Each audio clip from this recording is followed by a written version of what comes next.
ebya World Cup bwe bityo munnange biyingiddemu ate obutujju. Era wano referee Omusomalia ate administration ya Trump temuganye okubeera nga ayingira eggwanga lyabwe. Kati munnange referee wa FIFA bwatyo munnange agaaniddwa bamubaanize okubeera nga afuuwa emipiira egya World Cup era nga kigambibwa okuba nti bikwatagana na butujju. Ono nno munnansi wa Somalia era nga bwe batyo bamaze okubeera nga bakakasa nti bamugobye okubeera nga afuuwa World Cup era ng'ensonga nkutegeezeza za butujju okusinziira ku administration ya Trump. Era nga ono si mulala amannya ye Omar Atan wa myaka 34. Omar Atan bw'atyo munnange yagaaniddwa okubeera ng'ayingira eggwanga erya Amerika oluvannyuma lw'okubeera nti munnange yabadde yakagwa mu Miami ku lunaku olw'omukaaga okubeera nga yeeyunga ku balala 52 ba top officials ku tournament eno eya World Cup. Kakati ono kigambibwa okuba nti bamusibidde mu kasenge ak'enjawulo bali ku airport essaawa 11:02 olwo oluvannyuma ne bamussa mu nnyonyi ne bamutwala paka Istanbul. Kakati story eno yavuddeko okubeera nga Atani yalaajanye mu maziga n'agamba ekirooto kye munnange kibadde kikyasinze obulamu bwe bwekityo munnange kyonooneddwa kitemeddwako ettaka. Naye Trump ne administration ye bwe batyo munnange nga nabo bongera okubeera nga bakakasa ensonga yaabwe era baafulumiza statement nga bagamba nti nno baasanze information obubaka nga bulina akakwate nga bulinkinga Atani nga bumulinkinga ku suspected members of terror organizations. Kitegeera suspected members of terror organizations.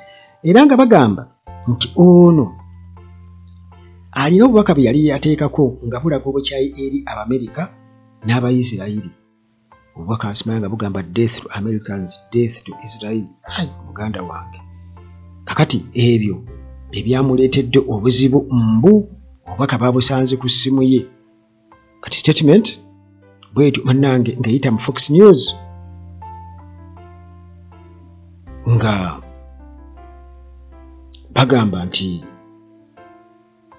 ono yabadde ayagala kubeera nga ayingira United States of America naye nti ne basanga information enkyamu ku mutimbagano omuli obubaka obulaga nti nno alina akakwate ku terror organizations ez'abatujju.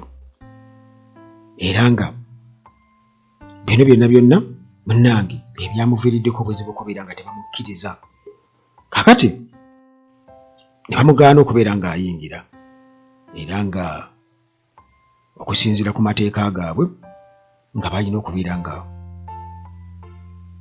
bakola nga bwe galagira.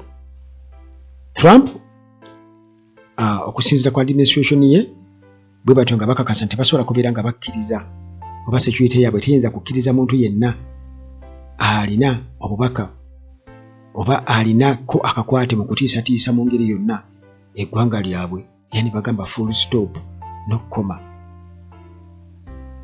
Kakati jjukira nti Trump yateekawo strict border measures okuva bwe yayingira ekisanja kino ekyokubiri mu 2025 era nga bannansi okuva mu nsi 19 bano baagaanibwa okubeera nga bonnange bayingira eggwanga erya US. Ensi 19 nga tutabana kuyingira US ate ng'endala 19 nazo still nga bazitaddeko baani naye nga tezimalayo bayinza okuba nga ba-officials be bakkirizibwa bokka okugendayo mu Amerika ne kati mu abantu ababulijjo nga temukkirizibwa. Ensi endala 19. Kakati Atani abadde atwalibwa okuba nti y'omu muneeko ba referee ab'amaanyi wano mu Africa kubanga 2025 ye yanywa mu banne akendo era nga yagamba tebamuwaddewo nsonga yonna eya ban oba kumugana okubeera nga ayingira eggwanga erya America. Bw'atyo bwe yagambye aba New York Times, I am very, very disappointed. Kakati ye yagambye nti yabadde alina empapula entuufu nga buli kimu akirina era nga ne visa ye entuufu. Agamba ye munnange just referee, talina kirala kyonna, agezaako kubeera nga naye munnange atuukiza ebirooto bye. Kati ekirooto kye kibadde kikyasinzeeyo mu bulamu bwe kityo munnange kyakubeera nti nno afuuwa omupiira ogwa World Cup ekitasobose, nti ye asuubira okuba nti oba oli awo balina ekizibu n'ensi ye. FIFA yo bwetyo yagambye nti munnange teyinaawo buyinza, bali powerless ku nsonga eno ku kusalawo okwakoleddwa, era bo bagamba nti munnange bo bakwasaganya bya mipiira. FIFA yekonfaminze n'egamba nti match official Omar Abdulkadir Atani tajja kusobola kubeera nga ata traininga ne banne oba okubeera nga officiatinga FIFA World Cup 2026 kubanga yagaaniddwa okubeera nga ayingira mu ggwanga era United States kubanga bo bagambye nti FIFA is not involved in host country immigration process. Processes ezo tebaziyingiramu, bagamba including visa adjudications. Nabagamba nti munnange babadde bategeezeddwa bebe buyinza nti Mr. Atani status ye ti tesobola kubeera nga munnange ekyusibwa at present, tesobola kubeera nga ekyusibwa at present.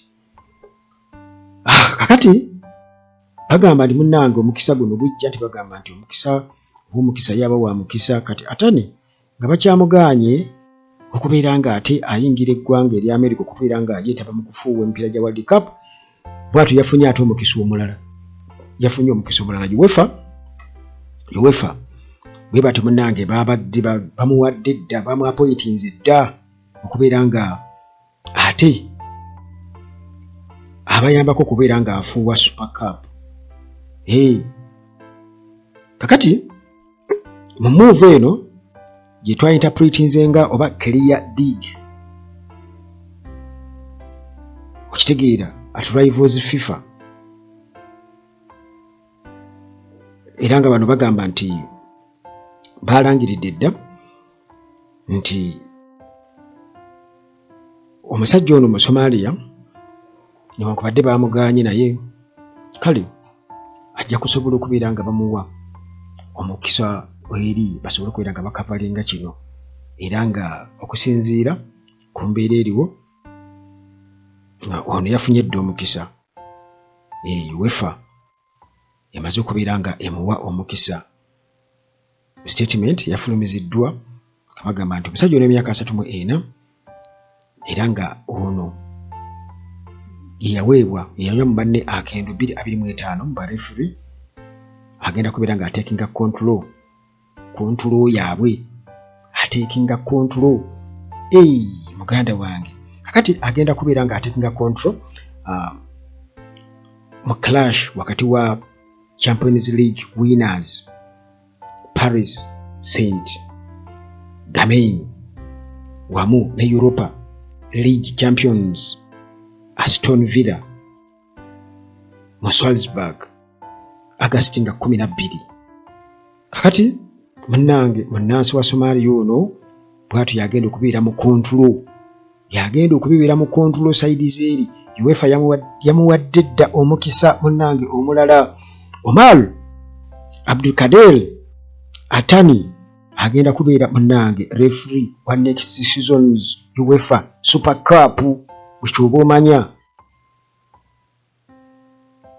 Olwo munnange mukuddayo ewaabwe bamwanirizanga omuzira mu Somalia oluvannyuma lw'okubeera nti yaweereddwa okuyingira eggwanga erya US okufuuwa emipiira gya World Cup, era nga munnange ebintu abiri mu control ewaabwe abantu bo bamwaniriza yafunye dda n'omukisa eri.